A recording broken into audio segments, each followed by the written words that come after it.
ሁለተኛው የእንግሊዝ ቡድን ሻምፒዮንስ ሊግ መሳተፉን ዛሬ አረጋገጠ። የኤምሬትሱ ጨዋታ በአርሰናል 1-0 አሸናፊነት እና እንዲሁ ደግሞ በዴክላን ራይስ ግብ ታግዞ አርሰናል ሻምፒዮንስ ሊግ መግባቱን አረጋግጧል። ከጨዋታው መጀመር በፊት ሁስኮርድ ባጋራው መረጃ መሰረት ኒውካስል አንዱ ድክመቱ ሎንግ ሾቶችን መከላከል ነው ሲል ነበረ። ታዲያ ያም እውነት ሆኖ ዴክላን ራይስ ያቺን ሎንግ ሾት ማስቆጠር ቻለ። ግቧ ታምር ነበረ። በተለይም ደግሞ ፈርስት ሃፍ ላይ የተሻሉ የነበሩት ኒውካስትሎች በጣም ግብ ማስቆጠር የሚችሉ ይመስሉ ነበረ።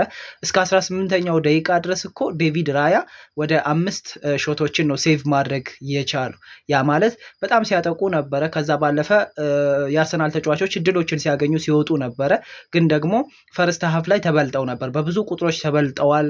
ከዛ ባለፈ ደግሞ እንዲሁ የኒውካስል ተጫዋቾች ጥሩ ነበሩ፣ አግሬሲቭሊም ሲጫወቱ ነበር። ዳኛው እውነቱን ለመናገር ጨዋታው እንዲበጠበጥ የፈለጉ አይመስሉም። ሳይመን ሁፐር ካልተሳሳትኩኝ ታዲያ እሳቸው እንደውም ጨዋታውን በትክክል ብዙም ካርዶች እንዳይመለከቱ ተጫዋቾች ሲጠብቁት ነበረ። በእርግጥ ደጋፊዎችን ያስከፋ ሊሆን ይችላል፣ ግን ደግሞ ጨዋታውን ለመቆጣጠር ያደረጉት ጥረት ጥሩ ነበር። ጨዋታው እንደከዚህ በፊቱ አልተበጠበጠም፣ ግን በስተመጨረሻ ደቂቃ ላይ በተለይም ደግሞ ከ95ኛው ደቂቃ በኋላ ግን ጥሩ ነገሮች አልነበሩም። ግን ያው ደቂቃዎች ከተጠናቀቁ በኋላ የሆኑ ነገሮች ስለነበሩ ጨዋታው በዛው ውጤት ወይም 1-0 በሆነ ውጤት እንዲጠናቀቅ ሆነ። ግን ደግሞ ዛሬ አርሰናል ላይ በተለይ በዚህ በቀኝ ፉልባክ ቦታ ላይ ቤን ዋይት እንደመሰለፉ ቤን ዋይት ዛሬ ከሚካኤል አርቴታ ዘንድ የበለጠ ሳካ የሚተወውን ስፔስ እንዲጠቀም የተደረገ ይመስል ነበር። በጣም ሳካ አንዳንዴ በተለይ ደግሞ ፈርስት ሃፍ ላይ ወደ መሀል ይገባ ነበረ። በኋላ ግን እንዳላዋጣቸው ሲያውቁ ቤን ዋይት እንዳይወጣ አደረጉ። ምክንያቱም ቤን ዋይት ታኮ ኦቨርላፕ በሚያደርግበት ሰዓት ክፍት ቦታዎችን ይተው ነበር እና ያንን ክፍት ቦታዎች ደግሞ ኒውካስሎች ሲጠቀሙት ነበረ። ቶማስ ፓርቴ እውነት ለመናገር ከብዶታል የቤን ዋይትን ቦታ መሸፈን።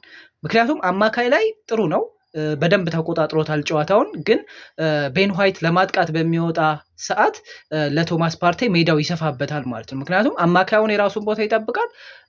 አጌን ደግሞ ቤን ዋይት እወጣለሁ ሲል ወይም ሲወጣ በጣም ስፔስ ስለሚፈጠር ያንን ቦታ ሮጦ ደግሞ ለመከላከል ይቸገር ነበር እንጂ በጣም አሪፍ ነበር። ስለዚህ አርቴታም ያን የተረዳ በሚመስል መልኩ ቤን ዋይት እንዳይወጣ አደረገ እንጂ ፈርስት ሃፍ ላይ የተሻሉ ነገሮችን እያየን ነበረ። ያው የአርሰናል የፊት መስመር ምንም ጥያቄ የለውም፣ ጨራሽ አጥቂ ስለሌለው ነው እንጂ ከዚህ በላይ ግቦችን ማስቆጠር ይችል ነበር። ግን ደግሞ ዴቪድ ራያ አንዳንዴ ከሚሰራቸው ስህተቶች አንጻር እንጂ ግን በተለይ ደግሞ ይሄ ሾትን በማዳን ረገድ እጅግ በጣም አስገራሚው ተጫዋች ነው። ብዙ ኳሶችን አድኖላቸዋል ዛሬ። ግን ደግሞ በሱ የተነሳ ግቦችም ሊቆጠሩ የሚችሉበት እድል እጅግ በጣም ሰፊ ነበረ። ኪቪዮር እኔ በቀጣይ የውድድር ዘመን ላይ ራሱን ያዳነ ይመስለኛል። ምክንያቱም አርሰናል ይህንን ተጫዋች መሸጥ ይፈልጋል ሲባል ነበር። አሁን ግን ቆም ብሎ ያስብበታል ብዬ አስባለሁ። የአንድሪያ ቤርታ ስታፍ በሙሉ ቆም ብለው ኪቪዮር ተቀምጦ ጥሩ ተቀያሪ እንደሚሆናቸው የሚያምኑ ይመስለኛል። ስለዚህ ራሱን አድኗል ብዬ ነው የማስበው። ካላፊዮሪ ከገባ በኋላ በተለይ ሳሊባ ተቀይሮ ወጥቶ ካላፊዮሪ ከገባ በኋላ ደግሞ አርሰናል የበለጠ ማጥቃቱ ላይ የተሻለ ሆነ። ምክንያቱም ከሰከንድ ሃፍ በኋላ እኮ አርሰናል ምርጥ ነበረ። ኢቨን ፈርስት ሃፍ ላይ በጣም የሚገርማችሁ 14-15 ነበሩ።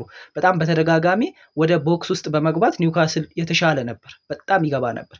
ሰከንድ ሃፍ ላይ ግን 14-1 ነው የሆኑት። ያ ማለት ሰከንድ ሃፍ ላይ ኒውካስል ወደ ቦክስ የሚገባበት እድል እጅግ በጣም ቀንሷል ማለት ይቻላል እና አርሰናል የበለጠ ሴኪውርድ ሆኖ ነበር ሲጫወት የነበረው። ያ አሪፍ ነበር።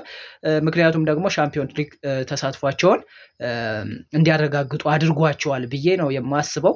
ሌሎችም ብዙ የምናወራባቸው ጉዳዮች ነበሩ፣ ግን ደግሞ ያው ረዘም ስለሚል በዚሁ እናብቃና በሌላ ቪዲዮ ደግሞ እንገናኛለን። ግን አርሰናሎች አሁን ሻምፒዮንስ ሊግ መግባታቸውን ተከትሎ እንደነ አሌክዛንደር አይዛክ እና እንደነ ቪክተር ዮኬሬሽ አይነት ተጫዋቾች የሚፈልጉትን አንድ መምዘዣ ካርድ ማግኘት ችለዋል። ምክንያቱም በቀጣይ የውድድር ዘመን ላይ ሻምፒዮንስ ሊግ ተሳታፊ ክለብ ተጫዋችን ለመግዛት የተሻለ የመደራደር አቅምን ስለሚጨምር ማለት ነው። ፎሎ በማድረግ ቤተሰብ እንሁን። ከዛ ባለፈ ቪዲዮ ረዘም ስለሚል ኮፒ ሊንክ ማድረግ እንዳትረሱ። እንዲሁ አካውንታችን እየተመታ ስለሆነ ፎሎ፣ ላይክ፣ ሼር፣ ኮፒ ሊንክ እንዲሁም ሪፖስት ማድረግ እንዳይረሳ። መልካም ጊዜ፣ ይመቻችሁ።